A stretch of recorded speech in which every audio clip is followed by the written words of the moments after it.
तो आज हम पद्म पुराण के एक बहुत ही दिलचस्प हिस्से पर एक गहरी नजर डालने वाले हैं।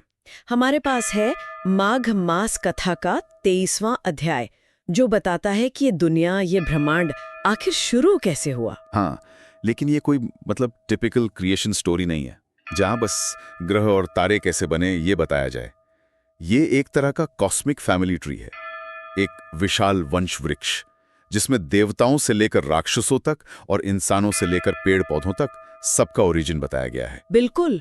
और हमारे स्रोत की सबसे पहली और कह सकते हैं चौंकाने वाली बात यह है कि शुरुआत में क्रिएशन का तरीका ही बिल्कुल अलग था, हमारी आज की बायोलॉजी के नियमों से एकदम परे। एग्जैक्टली। स्रोत बताते हैं कि शुरुआती युगों में संतान उत्पत्ति के लिए किसी शारीरिक संपर्क की जरूरत नहीं थी। सिर्फ सोचने भर से या किसी को देख लेने से या छू लेने से ही संतान पैदा हो जाती थी। ये एक पूरी तरह से मानसिक या कह लीजिए आध्यात्मिक प्रक्रिया थी। लेकिन फिर एक बहुत बड़ा बदलाव आया। प्रचेता के पुत्र दक्ष प्रजापति के समय से मैथुन यानी शारीरिक संयोग से सृष्टि का विस्तार शुरू हुआ और इसने क्रिएशन के सारे नियम ही बदल दिए। और यहीं से कहानी में असली ड्रामा और कॉम्प्लेक्सिटी शुरू होती है। दक्ष प्रजापति की पत्नी वीरणी से 60 बेटियां होती हैं और दक्ष उन सब की शादी उस युग की सबसे शक्तिशाली हस्तियों से कर देते हैं।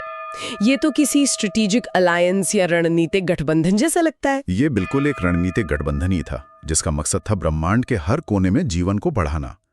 और इन शादियों के जो नतीजे हुए वो बहुत गहरे हैं। जैसे उन्होंने अपनी 10 बेटियों की शादी धर्म से की।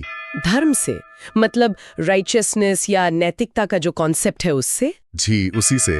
और मजे की बात यह है कि इन 10 पत्नियों से जो संतानें हुई वो सिर्फ जीव नहीं थे बल्कि एक मिनट, भाव और विचार भी? बिल्कुल, भाव और विचार भी। जैसे संकल्पा नाम की पत्नी से संकल्प पैदा हुए, यानी हमारे इरादे और इच्छाएं। हाँ। तो इसका मतलब है कि हमारे विचार, हमारे इरादे, इनकी भी एक वंशावली है, उनका भी जन्म हुआ। ये तो कमाल की बात है। जी, ये दिखाता है कि इस वर्ल्ड व्यू में हमारे आंतरिक जगत को भी बाहरी दुनिया जितना ही वास्तविक माना गया है। और इसी वंश में एक और पत्नी थी, वसु। उनसे 8 वसुओं का जन्म हुआ, जो बहुत शक्तिशाली देवगण माने जाते हैं। और देवताओं के आर्किटेक्ट विश्वकर्मा, उनका कनेक्शन भी यहीं से है। बिल्कुल। इन्हीं 8 वसुओं में से एक थे प्रभास और उनके पुत्र हुए प्रजापति विश्वकर्मा। वही जिन्होंने देवताओं के लिए वो शानदार महल और हथियार बनाए।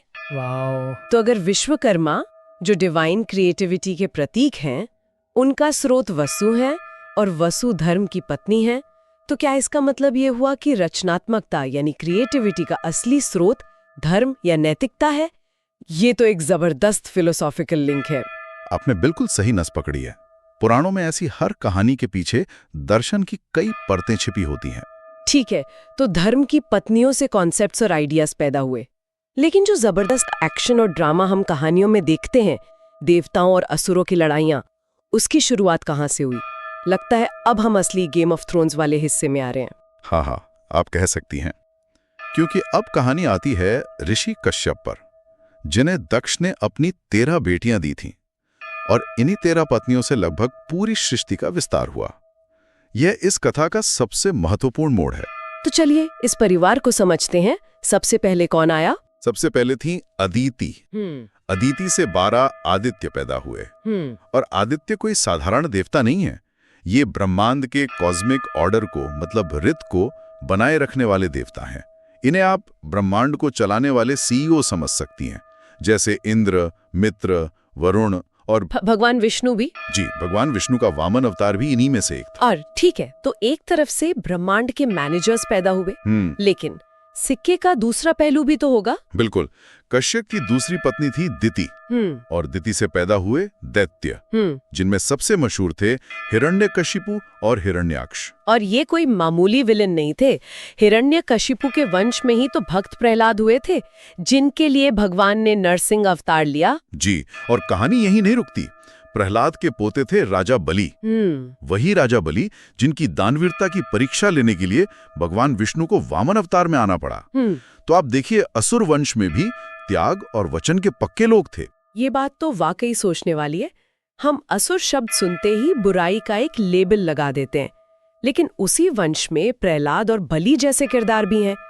ये तो अच्छा और बुरा की परिभाषा को ही धुंधला कर देता है। और ये और भी कॉम्प्लेक्स हो जाता है जब हम कश्यप की तीसरी पत्नी दनु की बात करते हैं, जिनसे दानवों का वंश चला। तो अब तस्वीर देखिए, देवता, दैत्य और दानव, ये सब एक ही पिता ऋषि कश्यप की संतान है। क्या?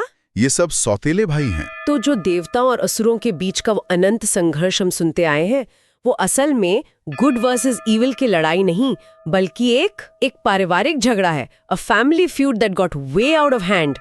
ये तो कॉस्मिक लेवल पर कौरवों और पांडवों की कहानी जैसी है। आपने बिल्कुल सही समझा। ये कोई बाहरी दुश्मन नहीं है, ये एक ही परिवार के लोग हैं जो अलग अलग विचारधाराओं और रास्तों पर चल पड़े, और यही इस कथा को इतना गहरा बनाता। ठीक है, तो देवता और असुर कजिन्स हो गए, लेकिन कहानी तो इससे भी ज्यादा वाइल्ड हो जाती है ना? क्योंकि इसी परिवार में सिर्फ देवता दानव ही नहीं थे। हाँ, अब आता है वो हिस्सा जो हमारे आज के विज्ञान की समझ को पूरी तरह से चुनौती देता है। कश्यप की एक और पत्नी थी ताम्रा। उनकी बेटियों से उल्लू, बाज, गिद्ध, कबूतर और हंस जैसे पक्षियों की उत्पत्ति हुई। रुकिए 1 मिनट, तो देवता, असुर और बाज, गिद्ध, ये सब टेक्निकली कजिन्स हुए।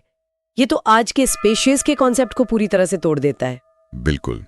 इसका मतलब है कि पुराणों की दुनिया में इंसानों या देवताओं को जानवरों से ऊपर नहीं देखा गया, बल्कि सब एक ही कॉस्मिक फैमिली का हिस्सा थे। कोई हायरार्की नहीं है, सब आपस में जुड़े हुए हैं।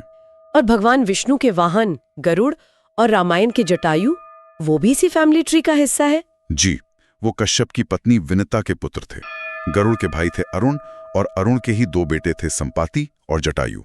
तो देखिए कैसे महाभारत और रामायण की कहानियों की जड़ें भी इसी एक वंश वृक्ष से जुड़ी हुई हैं। इनक्रेडिबल। और नागों का क्या? तक्षक, वासुकी, शेषनाग, वो भी यहीं से हैं। कश्यप की पत्नी कद्रू ने 1000 सिर वाले नागों को जन्म दिया। 1000 सिर वाले? जी। और एक और पत्नी थी सुरसा, उन्होंने 1000 सर्पों को जन्म दिया। कश्यप ऋषि को तो अपने बच्चों के नाम याद रखने में ही सदियां लग गई होंगी।